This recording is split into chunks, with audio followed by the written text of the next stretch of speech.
Muy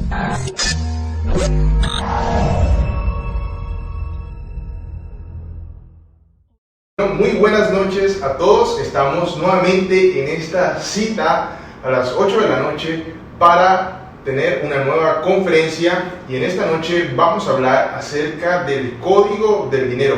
Tenemos la conferencia El Código del Dinero porque necesitamos aprender a manejar, administrar correctamente el dinero, y para hacerlo debemos entender cuáles son los principios que rigen el dinero, cómo está regido el dinero. Todas las cosas en la vida tienen leyes, tienen principios, tienen reglas, y por desconocer esas reglas, esos principios, esas leyes, muchas veces sufrimos los efectos por no conocerlas precisamente. El problema del dinero no es que no haya dinero, hay demasiado dinero. El dinero es el recurso más abundante que hay en la tierra, hay demasiado dinero porque todos los días se crean trillones y trillones de dólares y de diferentes tipos de moneda, porque vivimos en un mercado inflacionario, en un sistema de deuda. Entonces el dinero no es problema porque el dinero es un recurso muy abundante. El problema es que no sabes cómo atraer el dinero a tu vida y cómo administrarlo correctamente. En esta conferencia del día de hoy te voy a enseñar qué es el dinero, cómo ha sido la historia del dinero y cómo puedes entender, administrar y manejar el dinero para que el dinero no te controle, sino que tú controles el dinero. Así que vamos a entrar en materia y a revisar la temática. En primera instancia vamos a hablar acerca de qué es el dinero, ¿cierto? ¿Qué es el dinero? ¿Qué es eso que tanto nos obsesiona de pronto a muchas personas porque quieren el dinero pero no saben cómo obtenerlo? Entonces hay que entender primero qué es. Vamos a hablar en segundo punto de la historia del dinero.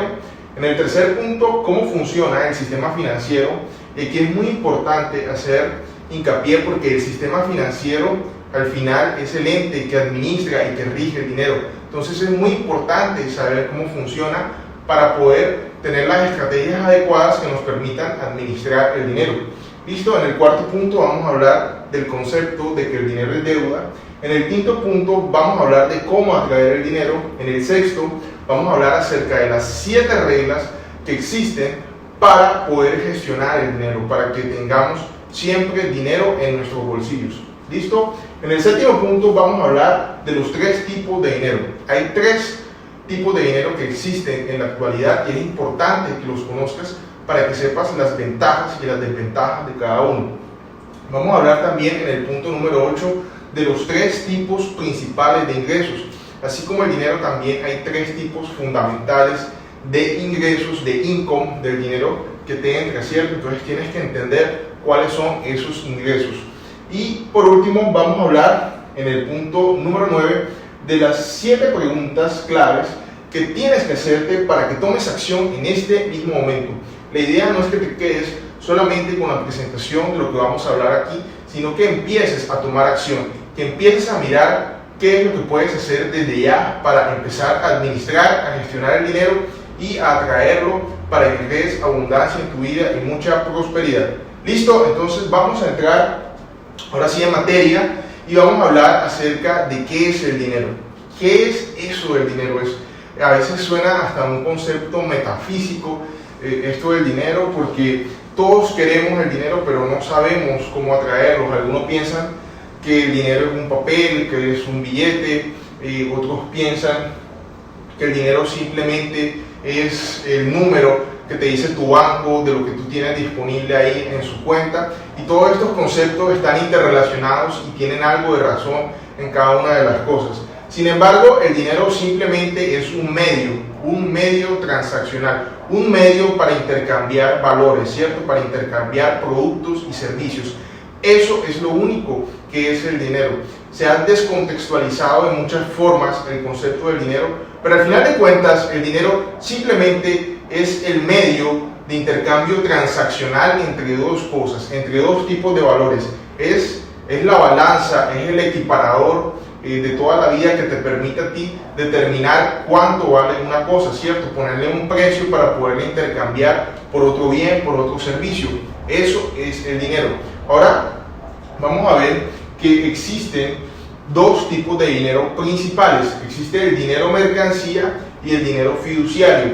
El dinero mercancía es el dinero que adopta la forma de valor en sí mismo, es decir, que el dinero es una mercancía. El dinero acuñado en monedas tiene, por los materiales con los que están hechos estas monedas, tiene un valor intrínseco. Por ejemplo, las monedas de oro, las monedas de plata, son ejemplos de dinero porque tiene un valor intrínseco el dinero, ¿cierto? No solamente estás intercambiando un bien, sino que el medio que estás utilizando, el dinero, por estar constituido por un metal precioso, por estar constituido por ese metal, tiene un valor, ¿cierto? Tú puedes coger esa moneda de oro o esa moneda de plata, si la tuvieras en este momento, y la puedes intercambiar por otro valor, porque la moneda en sí misma, por el material en que está hecho, tiene un valor intrínseco.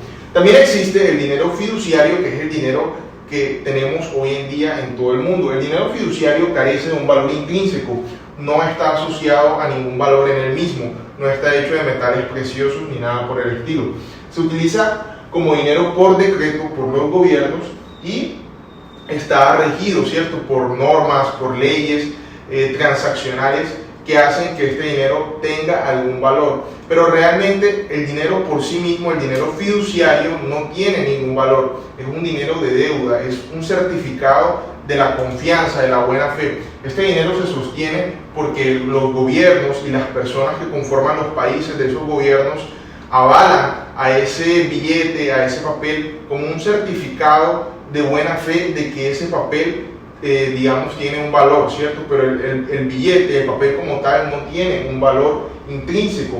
En la actualidad hay varios tipos de dinero fiduciario, están las monedas, pero las monedas de hoy en día no son como las monedas de la antigüedad, que eran de metales preciosos, sino que son monedas hechas de metales muy, muy baratos, que no tienen prácticamente un valor real en el mercado. Tenemos billetes, los billetes, ¿cierto? Los billetes simplemente son papeles que tampoco tienen un valor intrínseco. Están los cheques bancarios y hay otras formas de dinero fiduciario, está, digamos, el dinero electrónico y muchos otros.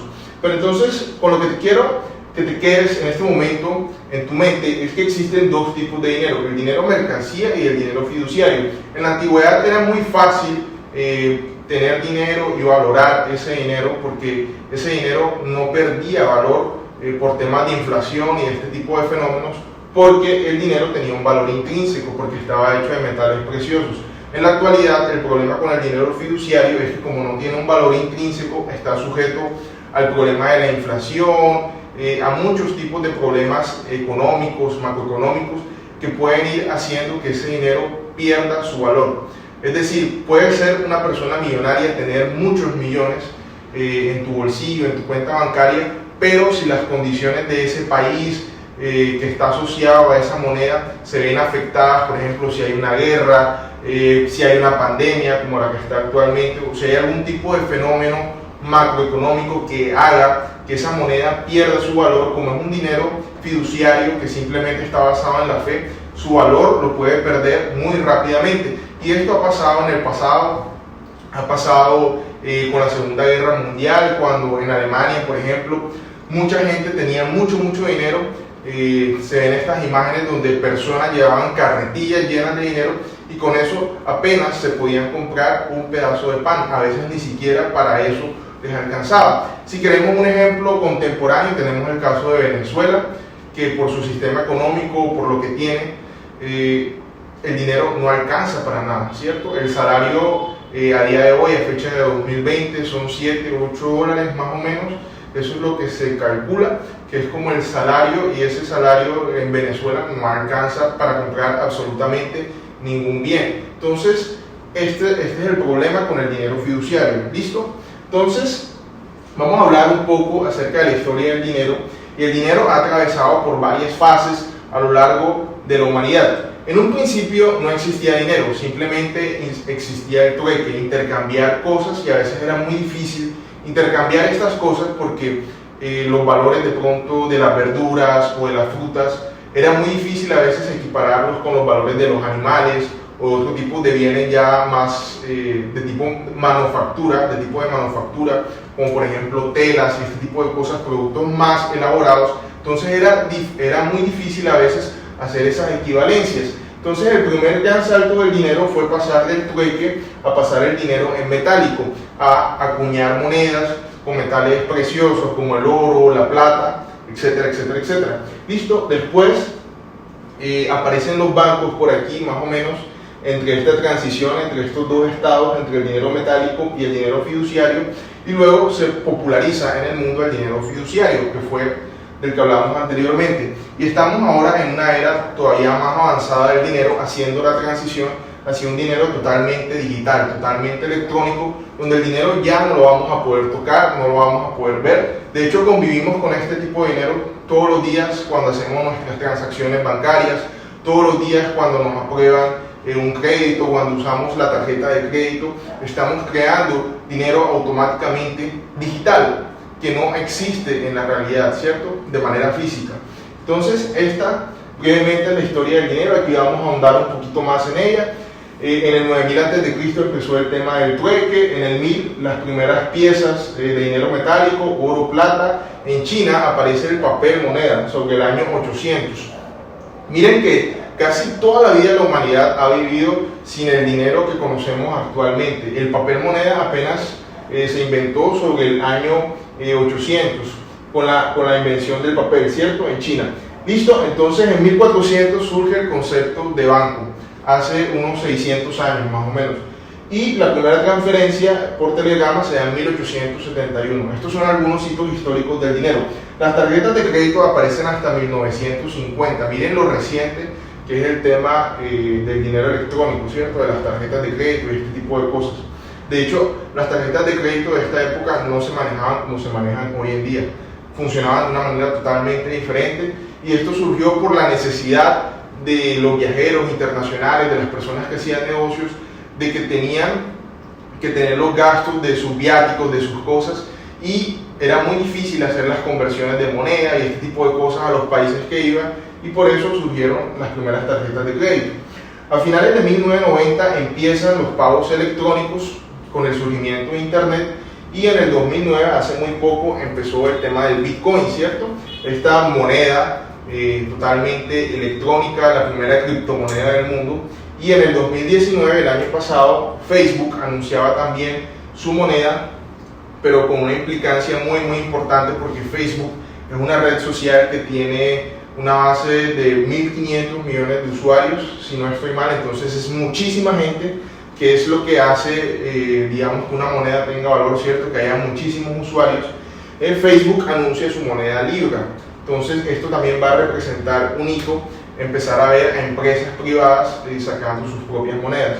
Listo, esta es la historia del dinero. Ahora vamos a ahondar un poco en el sistema financiero, porque es muy importante entender cómo funciona el sistema financiero. Muchas personas se quejan del sistema financiero y realmente no lo entienden. Y estoy seguro que si muchas personas entendieran el sistema financiero, probablemente el día de mañana habría una revolución. Pero básicamente el sistema financiero es un intermediario, ¿cierto? Es ese paso intermedio del dinero. Si el dinero es el medio de intercambio, el sistema financiero es como otro intermediario, el intermediario del dinero, por decirlo así. Entonces, en este sistema financiero, aunque tiene muchas aristas, funciona de una manera, básicamente, para explicarlo aquí, simplemente como un receptor y como un emisor, ¿cierto? Él busca los ahorros o los excedentes, los superávit de liquidez que tengan personas, que tengan empresas, y pasa por aquí. Y cuando llega el sistema financiero, él le paga a ellos unos intereses. Luego, esos recursos que captan los vuelven a prestar a también personas y empresas que necesitan esos recursos para desarrollar proyectos o para gastar en cosas que necesiten, y estas personas les pagan un interés. Aquí, ¿cuál es el juego del sistema financiero? Que las personas a las que ellas les prestan el dinero, ¿cierto?, deben pagar un interés más alto que el interés que él le paga a las personas o las empresas que a su vez le dan el dinero al sistema financiero. Entonces aquí, entre esta diferencia de estos intereses que son superiores y estos intereses que son inferiores, hay un spread o una diferencia o un gap, que esa es la utilidad del sistema financiero, y así es como obtiene utilidades el sistema financiero. Aquí en este juego entre tomar el dinero de personas y empresas y prestarlo también a personas y empresas. Hay muchos entresijos, muchos productos financieros que han sacado la banca y que la han sofisticado a lo largo de todos estos años. Viendo la historia, vimos el producto de la tarjeta de crédito y vimos el papel moneda y este tipo de cosas, pero hoy en día el mercado financiero es brutal. O sea, hay muchísimas opciones de inversión, de financiación en el mercado financiero. O sea, se van aglomerando muchas cosas y hay productos de capital, de renta fija, de inversiones, de temas de conversiones de moneda, de trading. O sea, hay muchos productos en el sector financiero y esto también ha generado un poco de confusión porque a veces es muy difícil entender los mercados financieros. De hecho, la crisis que sucedió en el 2008, de la crisis hipotecaria, de las hipotecas subprime, precisamente se debía un poco a la complejidad del sistema financiero, que ellos empezaron a captar recursos y a prestar esos recursos a personas que no tenían la suficiente solvencia económica, dándoles créditos, ese tipo de cosas, y esos productos de créditos que no eran buenos los agruparon en paquetes que vendían a inversionistas en el extranjero. Entonces, de un producto financiero se pueden derivar N número de productos financieros, y eso también hace parte de la especulación y de lo que vivimos en el mundo de hoy, donde ya el dinero real producido por temas de productividad empresarial ha pasado a un segundo plano. Hoy en día el dinero que existe en circulación en el mundo es casi un 80% dinero especulativo, dinero que va circulando de un lado a otro por los mismos productos del sistema financiero, ¿cierto? Y eso le ha hecho mucho daño a la economía de muchos países, porque cuando hay mucha especulación, cuando no hay un producto real, un trabajo real, la productividad de esos países no es equiparable, digamos, al sistema financiero, ¿cierto? Al dinero que está en circulación, a las inversiones económicas que están en circulación. Y ahí es cuando se producen las crisis económicas. Por eso es muy importante que los países revisen bien en qué están invirtiendo sus recursos, ¿cierto? Listo. Entonces, esa era un poco brevemente la historia del sistema financiero, pero para entender el sistema financiero completamente hay que entender la historia de los Estados Unidos en materia económica. ¿Por qué los Estados Unidos? Porque los Estados Unidos es la economía número uno del mundo, porque después de la posguerra, de la Primera y Segunda Guerra Mundial, emergieron como esa gran potencia que tiene en sus manos el destino financiero del mundo, porque el dólar es la moneda global, es la moneda en la que se paga el petróleo, en la que se pagan la mayoría de transacciones internacionales. Es decir, más de un 90%, si no es más, de las transacciones que suceden entre los países en el mundo es en dólares. Esto le da al dólar un poder muy grande y a los Estados Unidos una influencia y un poder muy grande sobre el mundo. Pero ¿qué ha sucedido con la deuda en los Estados Unidos? Los Estados Unidos, por lo que hablamos anteriormente del sistema financiero y aunado al tema de que son la economía que tiene en sus manos, digamos, las riendas económicas de todo el mundo, por ser el dólar la divisa principal del mundo, han hecho muchas especulaciones a nivel financiero y también en esta época, en la década de los 70, en esta época, sucedió un hito financiero que cambiaría el rumbo económico de los Estados Unidos y del mundo, que fue que Richard Nixon, la presidencia de Richard Nixon no aparece aquí, fue una presidencia anterior. Richard Nixon cambió el patrón oro por el dinero fiduciario que conocemos actualmente. El dinero fiduciario antes estaba respaldado por el oro. Entonces, un billete decía $1 oro, ¿cierto? O $100 oro, estaba respaldado en oro. Quiere decir que cada billete en circulación debía tener una cantidad específica de oro en la Reserva Federal de los Estados Unidos. ¿Qué sucedió? Cuando Richard Nixon dice no más, anulamos esto, no importa cuánto dinero hay en circulación, no tiene que ser equivalente al oro, empezó el tema de la inflación en los Estados Unidos. Y al empezar la inflación también empezó la deuda. Entonces, de una deuda que era en 1977 de 629 millones a lo largo de todas las administraciones presidenciales, en la actualidad ha crecido exponencialmente hasta una cifra de más de 20.000 millones de dólares.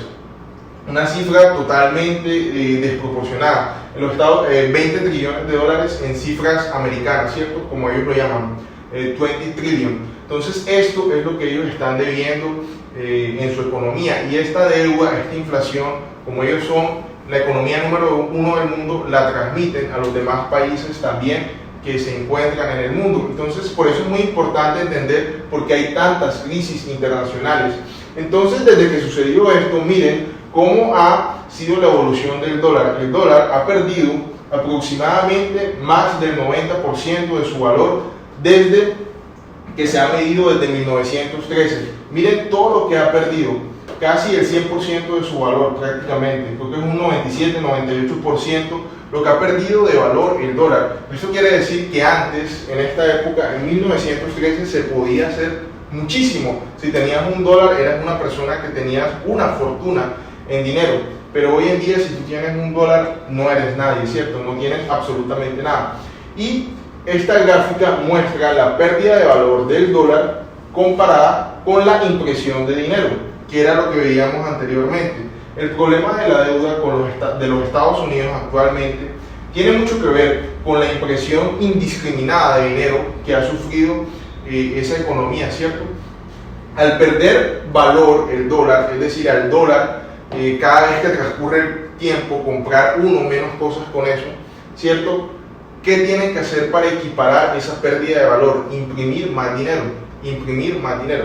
Estados Unidos, en la actualidad, si fuera una economía cerrada, si el dólar no fuera la moneda de uso del mundo, de las transacciones del mundo, tendría una economía quebrada muy similar a la que tiene Venezuela, porque tendría una situación inflacionaria totalmente espectacular, ¿cierto? Totalmente fuera de todo alcance de comprensión. Pero Estados Unidos no sufre esos efectos porque el dólar es una moneda de circulación global. Entonces ellos pueden dispersar su inflación por todo el mundo. ¿Listo?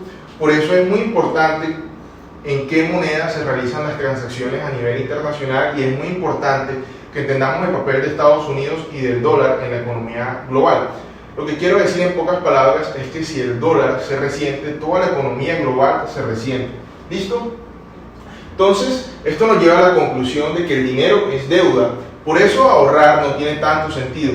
Mucha gente ha criticado a este autor Robert Kiyosaki, que es el autor del libro Padre Rico, Padre Pobre y de muchos otros libros, y algunos expertos en finanzas o en economía lo han criticado mucho porque él dice que el dinero es deuda, pero él tiene toda la razón, porque es que cada dinero, cada pedazo de billete fiduciario que existe en el mundo está avalado por esa mega inflación, de esa impresión indiscriminada de dinero que sucede todos los días, ¿cierto? Entonces, el problema con el dinero fiduciario es la inflación, y si hay inflación, hay deuda, hay pérdida del poder adquisitivo de las personas, de las empresas, y hay una fórmula con la cual el sistema financiero presta, que se llama la reserva fraccionaria. Esto, en pocas palabras, lo que quiere decir es que si a ellos les prestan $1, ellos pueden prestar hasta 10. Imagínense la desproporción. O sea, hay tanto dinero, digamos, imaginario, porque no está respaldado por un valor real en la economía, que el problema que tenemos hoy es que el dinero es deuda. Entonces, cada día que pasa, el dinero que tú tienes, si no lo tienes invertido en algún lado, está perdiendo su valor, está perdiendo su valor. Cada mes, cada semana, cada año, cada década, el dinero que tú tienes va perdiendo su valor si no lo tienes invertido. Claro, de un día a otro, de una semana a otra o de un mes a otro no vas a ver esa pérdida de valor tan significativamente, a menos que haya una crisis global o una crisis en tu país. Pero con el transcurrir de los años, de las décadas, vas a ver que tu dinero, el dinero que tú tenías ahorrado, vale cada vez menos y menos. Es decir, puedes comprar menos y menos cosas. Entonces, ¿qué les quiero decir con todo esto? Que tenemos que empezar a mirar el dinero como deuda y que tiene que ser un instrumento de inversión. No te quiero decir que no ahorres, sino que tienes que enfocar tu atención para que ese dinero que tú tienes, la mayor proporción, trates de invertirla de alguna manera, que no tengas tu dinero quieto, sino que siempre estés circulando, que siempre lo estés invirtiendo de alguna manera para que por lo menos pueda mantener su valor, ¿cierto? Que si la inflación crece un 3, un 4, un 5, un 6%, por lo menos tú tengas ese rendimiento mínimo para que el dinero que tú tienes no pierda su valor. ¿Listo? Ahora vamos a hablar de cómo atraer el dinero. Si yo quiero invertir, de alguna manera tengo que captar primero, tengo que atraer el dinero a mi vida. Para esto, si tú quieres profundizar en este tema de cómo atraer el dinero, hay una conferencia que se llama Cómo desarrollar una mentalidad abundante, está en mi canal de YouTube, Juan Pedrosa, Cómo desarrollar una mentalidad abundante. Ahí te enseño cómo atraer la abundancia a tu vida, cómo empezar a crear una mentalidad abundante para atraer el dinero a tu vida. Pero en esta presentación te voy a dar dos aspectos muy importantes para que te lleves una idea. El primero de ellos es, como lo dice, digamos, la propia expresión de atraer el dinero, es empezar a, en tu interior, en tu mente, en tu ser, empezar a desarrollar las cosas que atraen el dinero hacia ti, ¿cierto? ¿Y qué son esas cosas? Empezar a aprender educación financiera, empezar a aprender sobre inversiones, empezar a romper paradigmas mentales, psicológicos. Sí, el dinero también es psicológico.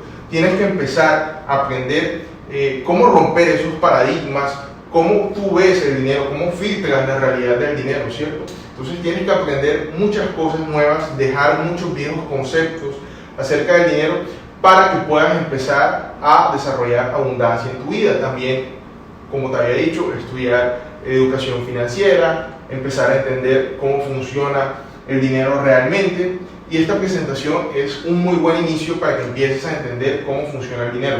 ¿Listo? Entonces tenemos que empezar a cambiar el chip, a cambiar la mentalidad, la forma como nos asociamos con el dinero.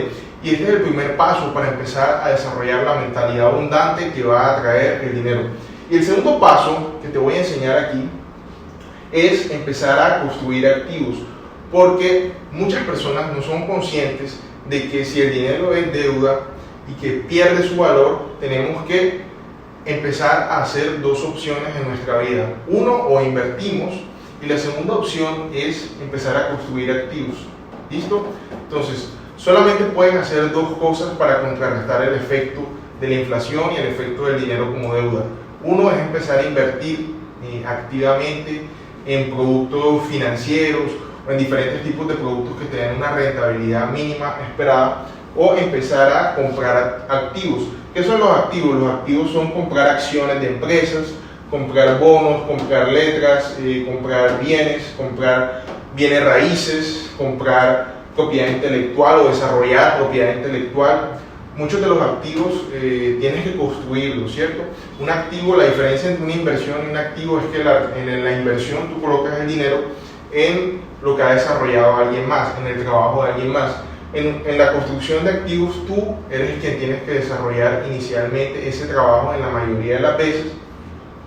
Y también está la opción de comprar, ¿cierto? De invertir en acciones, en bonos, pero también tú puedes empezar a desarrollar activos. No necesariamente tienes que invertir, puedes desarrollar activos como bienes raíces, ¿cierto? Tú puedes comprar un bien raíz, lo puedes restaurar, lo puedes arreglar y vender posteriormente. Entonces ese trabajo que tú le hiciste de darle un mayor valor al hacerle unos nuevos acabados y este tipo de cosas hacen que el bien raíz se valorice y lo puedas vender a un precio mayor.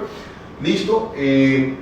Hay muchas formas de generar activos. Por ejemplo, si tú eres el creador intelectual de un libro, de una canción, hay royalties por eso, hay regalías que te van a llegar mes a mes por haber hecho ese único trabajo una sola vez.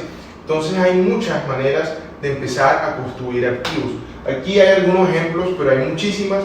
Lo que te quiero que te quedes en este momento es que debes empezar a desarrollar activos en tu vida para que estos activos empiecen a generar flujo de efectivo en tu columna de ingresos y empieces a tener rentas, dividendos, intereses, regalías, diferentes fuentes de ingresos, por lo menos 7, es lo que dicen los ricos, los multimillonarios del mundo, que debemos empezar a generar 7 fuentes de ingresos para que empecemos a ver los resultados. 7 fuentes de ingresos pasivos en lo posible. Ya vamos a ahondar más adelante en qué son los ingresos pasivos. Entonces vamos a construir activos y vamos a hacer que estos activos empiecen a generar ingresos y con esos ingresos vamos a empezar a tener libertad financiera, porque si empezamos a tener muchos ingresos y nuestros gastos los mantenemos a un mismo nivel, vamos a tener una diferencia positiva de flujo de efectivo de dinero. ¿Listo?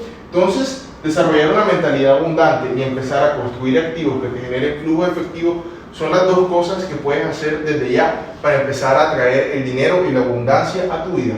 ¿Listo? Hay 7 reglas indispensables del dinero y la primera regla es págate a ti mismo primero. Págate a ti mismo primero. Suena algo lógico, pero la mayoría de las personas no lo hacen. La mayoría de las personas cuando recibe un pago, cuando recibe dinero de alguna manera, lo primero que hace es empezar a pagar deudas, obligaciones que tiene de todo ámbito, con proveedores, con los bancos, con todo el mundo, menos pagarse a él mismo. Si de pronto le queda algo de eso, ahí es que va a ahorrar o ahí es que va a invertir con eso. Entonces, lo que tenemos que empezar a hacer para que el dinero no seamos esclavos del dinero, sino que el dinero empiece a trabajar para nosotros, es pagarnos a nosotros mismos primero. Entonces, cuando te llegue un ingreso, enseguida tú saca lo que te corresponde a ti. Ahora, eso que te corresponde a ti puede ser un porcentaje, un 10, un 20, un 30%. Ese dinero no lo vas a gastar. Ese dinero no es para tus gastos de tu estilo de vida, para tus gastos corrientes. Es un dinero que tú vas a tener reservado ahí, congelado, para inversión, para que no pierda su valor, pero es un dinero que tú vas a tener ahí que no vas a tocar. Tienes que invertirlo de una manera segura en productos de pronto una rentabilidad baja, pero de una manera segura, que esté ahí, que no pierda el valor y que se esté rentabilizando año a año. ¿Listo? Entonces, págate a ti primero. Lo segundo es aprender a invertir. ¿Y cómo uno aprende a invertir?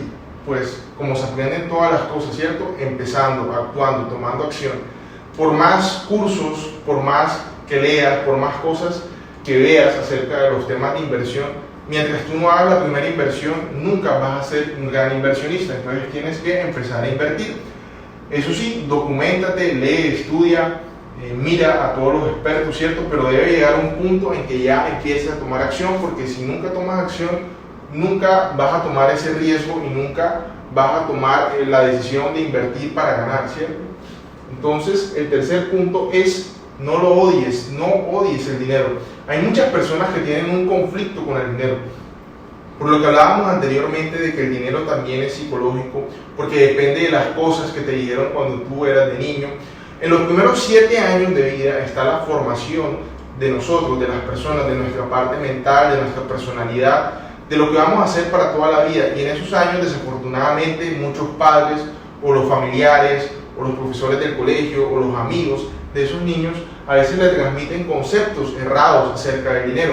Frases como el dinero no crece en los árboles o yo no estoy hecho de dinero son frases muy dañinas para la psicología, para nuestra mente. Entonces asociamos el dinero con algo negativo. Por eso debemos empezar a romper esos paradigmas y a pensar que el dinero es un instrumento muy bueno que podemos utilizar para hacer obras sociales, para incrementar nuestro patrimonio, para vivir la vida que merecemos, para ayudar a otras personas, para darle lo mejor a nuestra familia. Qué bonito poderle dar lo mejor a nuestra familia, ¿cierto? El dinero sirve para todo eso. El dinero te permite viajar a los lugares que siempre has querido ir, tener la casa que siempre has soñado. ¿Listo? Entonces, empecemos a amar el dinero y a ver el dinero simplemente como el instrumento que te va a permitir a ti hacer muchas cosas muy buenas con tu vida. ¿Listo? En el cuarto punto vamos a tener un plan y vamos a establecer metas. Si yo quiero atraer más dinero a mi vida, tengo que empezar a hacer algo diferente de lo que estoy haciendo. Y eso es crear un plan para yo trabajar en cómo conseguir dinero, cuáles son los activos que voy a comprar, en qué productos financieros o reales voy a invertir, ¿listo? O del sector real, ¿listo? Entonces, esto es lo que tenemos que hacer, empezar a hacer un plan, a establecer metas y saber para dónde vamos, ¿cierto? Y ir midiendo los avances que vayamos haciendo en ese plan. Listo, punto número 5, no seas esclavo del dinero. Está muy bien que entendamos el dinero, está muy bien que amemos el dinero, que querramos la abundancia en nuestra vida, pero lo que no está bien es ser esclavo del dinero. Y muchas personas que a veces odian el dinero son esclavos del dinero, porque de pronto están amarradas a un empleo que no les gusta, porque hacen todo lo posible por ganar dinero, pero no pueden porque lo están haciendo de la manera adecuada, es decir, no ganan lo suficiente porque no están utilizando la inteligencia financiera, porque de pronto están gastando de más, porque están haciendo cosas que no deben hacer con la administración de su dinero. Entonces, empecemos a cambiar el filtro, a no ver el dinero como algo que nos hace esclavos, sino que nosotros podemos hacer que el dinero trabaje para nosotros, ¿cierto? Mediante los instrumentos de inversión, mediante la creación de activos. Cuando nosotros desarrollamos eso, el dinero se pone en piloto automático y empieza a entrar a nuestra billetera, a nuestro bolsillo. ¿Listo? En el punto número 6, haz que el dinero trabaje para ti. Está asociado al punto número 5. Ya te expliqué que simplemente tenemos que empezar a cambiar la visión que tenemos del dinero, tener un plan, trabajar y mirar cómo vamos a traer ese dinero a nuestra vida, que puede ser a través de instrumentos de inversión, a través de activos, a través de muchas cosas que podemos hacer hoy en día. Hoy en día también las habilidades, las high skills, las altas habilidades, están muy bien pagadas, entonces ni siquiera tienes que tener un empleo, digamos, o sea, no tienes que ser esclavo del dinero, ni tampoco construir activos, ni invertir, simplemente con tus habilidades, con esas high skills, esas altas habilidades, tú puedes rentabilizar, digamos, tus ideas, lo que tú haces, esas habilidades que tú tienes. Habilidades altamente pagadas son el copywriting hoy en día, que es la escritura de buenos artículos promocionales de marketing, el marketing digital, ser un experto en social media. Es decir, hay muchas habilidades que existen hoy en día, de pronto la traducción también, si tú eres muy bueno en los idiomas, hay muchas habilidades que son muy bien pagadas. Entonces, si tú explotas esas habilidades a través de una marca personal, también es una manera de tú generar ingresos y ni siquiera tienes que invertir en nada, ni siquiera tienes que construir un negocio que requiere más tiempo, más esfuerzo, porque tienes que reunir un equipo de trabajo, tienes que reunir capital, tienes que empezar a vender, ¿cierto? Y es mucho más complicado porque tienes que coordinar una gran cantidad de recursos. Pero en el campo de las habilidades altas, de las high skills, simplemente es explotar la habilidad o la capacidad que tú tienes de hacer bien una cosa. Y esas habilidades, como las que te mencioné y otras, que son muy bien pagadas, debes analizar cuáles son esas habilidades, si tú eres bueno en ellas, y así puedes tener ingresos también muy buenos y empezar a dejar de ser esclavo del dinero. Y en el punto número 7, aprende a ganar dinero pasivamente, y esto es lo maravilloso, porque aquí en definitiva se pone el piloto automático en el dinero. ¿Y cómo se gana ingreso pasivamente? Es cuando tú haces el trabajo una sola vez y recibes N número de pagos. Yo por lo menos hago un libro una sola vez, recibo N número de pagos. Yo hago una canción una sola vez, recibo N número de pagos. Yo hago un curso online una sola vez, recibo N número de pagos. Es simplemente cuando tú construyes algo, cuando haces algo una sola vez y hiciste el trabajo y listo, ahí murió y vas a recibir N número de pagos. Listo, estos son los ingresos pasivos. El ejemplo clásico también de ingreso pasivo es el de los bienes raíces, cuando tú tienes una casa y la alquilas y recibes N número de pagos, porque todos los meses ese inquilino te tiene que pagar el alquiler, ¿cierto? Entonces también tener ingresos pasivos lo puedes hacer a través del mercado inmobiliario. Ahora, no quiere decir que en muchos de estos casos son muy idealizados, ¿cierto? Son ejemplos muy simplificados los que te estoy dando, porque probablemente, por lo menos si tú tienes una casa, en algún momento tengas que hacerle un mantenimiento o algo y requiera algo de tu tiempo. Pero si lo ponemos en contexto, eso va a ser una vez cada muchísimo tiempo. Entonces realmente se puede considerar un ingreso pasivo porque es un trabajo que hiciste una vez, que aunque requiere un mantenimiento muy mínimo o algo que tú mires en el futuro, te va a dar N número de pagos. ¿Listo? Entonces el concepto básico de ingreso pasivo es que haces el trabajo una sola vez y recibes muchos pagos a lo largo del tiempo. ¿Listo? Entonces vamos a ver los tres tipos de dinero. El primer tipo de dinero es el oro. ¿Listo? A esto Robert Kiyosaki le dice el dinero de Dios. ¿Por qué el dinero de Dios? Porque es el dinero de la naturaleza. El oro es un metal precioso, está, digamos, por todo el mundo hay oro, todo el mundo reconoce el oro como un metal precioso. Entonces el oro, si tú tienes un lingote de oro, tienes mucho dinero, ¿cierto? Porque es un metal precioso que tiene un valor intrínseco por sí mismo, lo que veíamos al principio de la presentación: dinero fiduciario y dinero mercancía. Esto es dinero mercancía porque es un metal precioso y tiene un valor intrínseco. El segundo tipo de dinero es el dinero de los bancos, el dinero del sistema financiero. este es el dinero fiduciario, el dinero que simplemente es un papel y que por la confianza de las personas y por el poder del gobierno que le ha dado a esa entidad financiera de emitir esto tiene un valor, ¿cierto? Por la confianza social. Y el último tipo de dinero es el dinero electrónico, que es el Bitcoin. Esto es muy nuevo, del año 2009. Y esto, Robert Kiyosaki le dice que es el dinero del pueblo, el dinero de las personas, ¿cierto? Es la democratización del dinero. ¿Por qué? Porque aquí, en el caso del Bitcoin, el sistema del Bitcoin hace que no haya la necesidad de que haya un intermediario financiero, sino que este dinero es peer-to-peer, es persona a persona.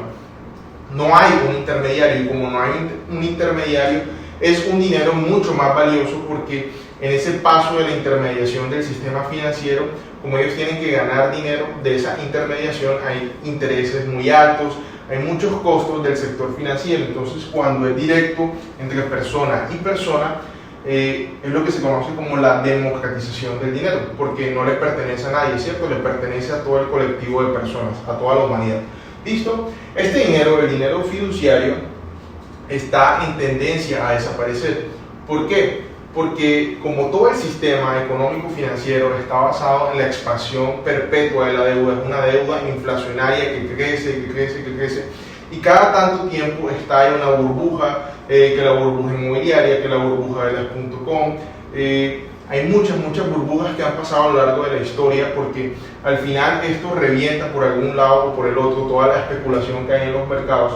Este dinero en algún momento va a desaparecer, porque la inflación es tan grande en este momento en los Estados Unidos y en muchos países, que todo el mundo está sumido en una crisis, y a pesar de que hay una pandemia que ha acelerado esa crisis, la crisis es endémica, es propia del mismo sistema financiero. Entonces esto en algún punto va a desaparecer, y lo más probable es que el sistema financiero se reinicie, y se reinicie de una manera digital, con su propia criptomoneda digital, ¿cierto? Entonces, lo más recomendable en este momento, donde hay mucha crisis, es empezar a invertir en este tipo de dinero, en el primer tipo de dinero, que es el dinero respaldado en valores preciosos, ¿cierto? El oro, e invertir en dinero, que es el dinero del pueblo, el dinero del Bitcoin, ¿cierto? El dinero democratizado. ¿Por qué en estos dos tipos de dinero? Porque independientemente de la crisis que haya, vamos a suponer que el dólar pierde todo su valor, colapsa, y ya por los dólares que tú tienes no te dan nada. Si tú tuvieras oro o tuvieras criptomonedas, esto aún va a tener valor. Esto es muy probable, el Bitcoin es muy probable que empiece a ascender en los próximos años, en la medida que esto muere. Estos fenómenos van a estar muy asociados.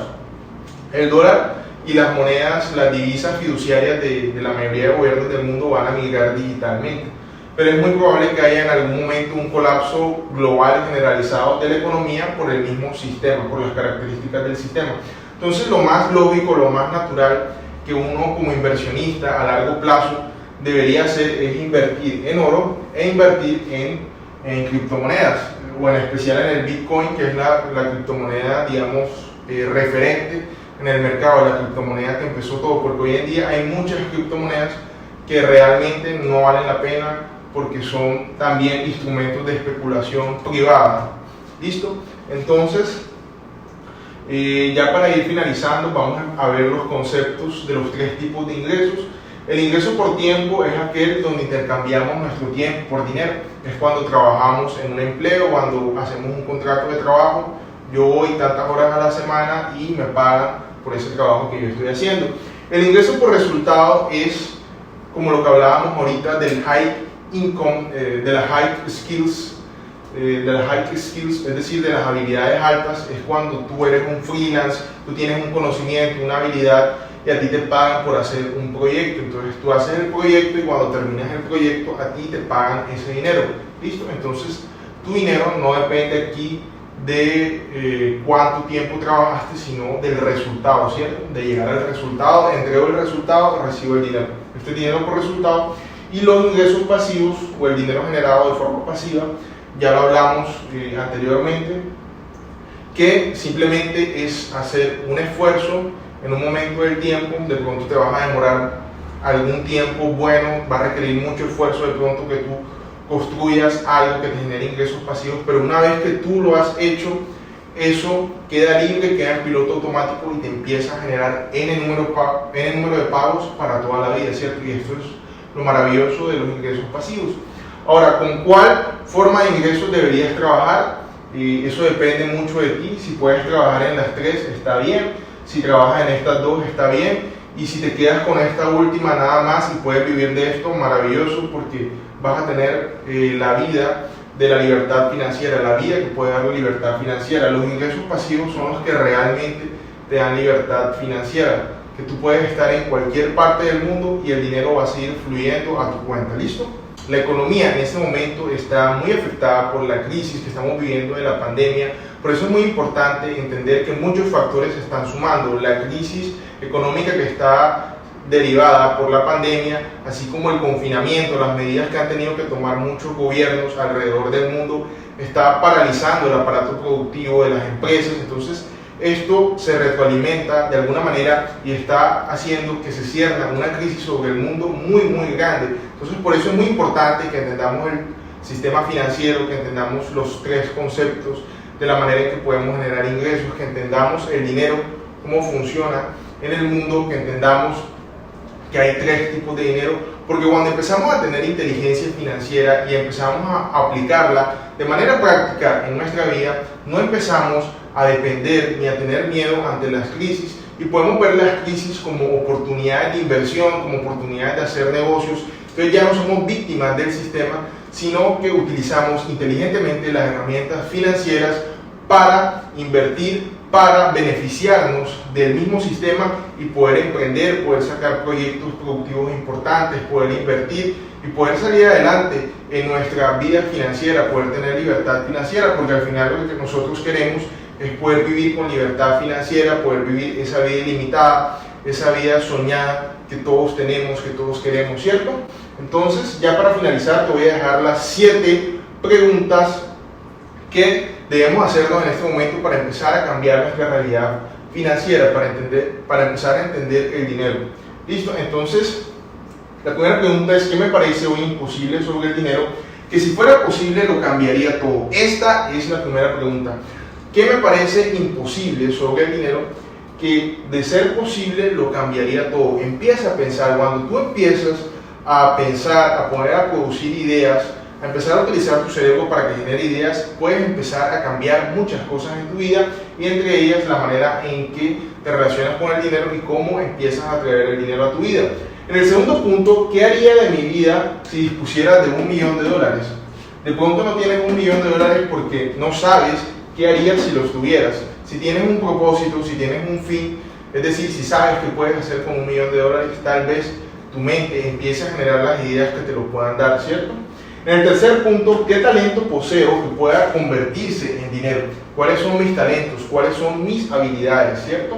En el cuarto punto, ¿qué habilidades precisaré desarrollar para progresar en mi profesión? De pronto tú no eres el más experto o el más bueno o la persona que más tenga ciertas habilidades, pero siempre está la opción de que las puedas desarrollar, de que las puedas estudiar. Si tú eres una persona que tiene esa pasión de querer aprender, de querer hacer las cosas, lo puedes hacer.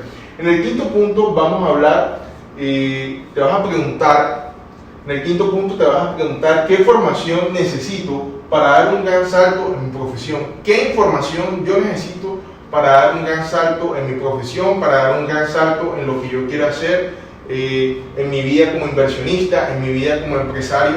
¿Qué información necesito? No has llegado a donde quieres llegar simplemente porque te falta información, no es otra cosa, te falta información. Obviamente primero tienes que estar motivado en querer lograr eso, pero al final la información es lo que te va a llevar al siguiente nivel. Al final la información es ese conocimiento que necesitas para avanzar en tu camino. ¿Listo? En la sexta pregunta vamos a preguntarnos qué es lo peor y lo mejor que puede ocurrirme si me dedico a lo que más amo. ¿Qué es lo mejor y qué es lo peor? Cuando tú empiezas a hacer balances en tu vida, si ves que lo que tú amas es lo más importante, eso te va a dar la motivación necesaria para que sigas avanzando. En el punto número 7 vas a empezar a preguntarte qué son todas esas cosas que te hacen falta en este momento, porque aquí hay algunas preguntas que yo te he dado como una pauta, pero hay muchas cosas que de pronto te están haciendo falta. Empieza a preguntarte qué son esas cosas para que las tengas claras, empieza a tomar acción en este momento y empieces a a cambiar tu vida para que tengas esa vida ilimitada, esa vida de ensueño, esa vida con prosperidad, con abundancia, con libertad financiera, que eso al final es lo que queremos, ¿cierto? Poder vivir una vida con plenitud y no sobrevivir nuestra vida. Venimos a vivir en plenitud y con abundancia. Mi nombre es Juan Andrés Pedrosa. Esta ha sido la presentación del Código del Dinero. Si te ha gustado, por favor, dale un buen like. Entra a mi página web también, www.juanpedrosa.com. Búscame en todas mis redes sociales como @JuanPedrosa. Quiero que emprendas, quiero que potencies tu vida y que empieces a desarrollar todas las capacidades que tienes para que empieces a generar ingresos, para que empieces a tener esa vida con libertad financiera. Esa es mi misión. Quiero apoyarte y ayudarte en eso. Así que si te gusta este contenido, suscríbete y compártelo con todas las personas que sepas que necesitan prosperar tanto como tú. Emprendedores, muchas gracias, muchas bendiciones y hasta pronto.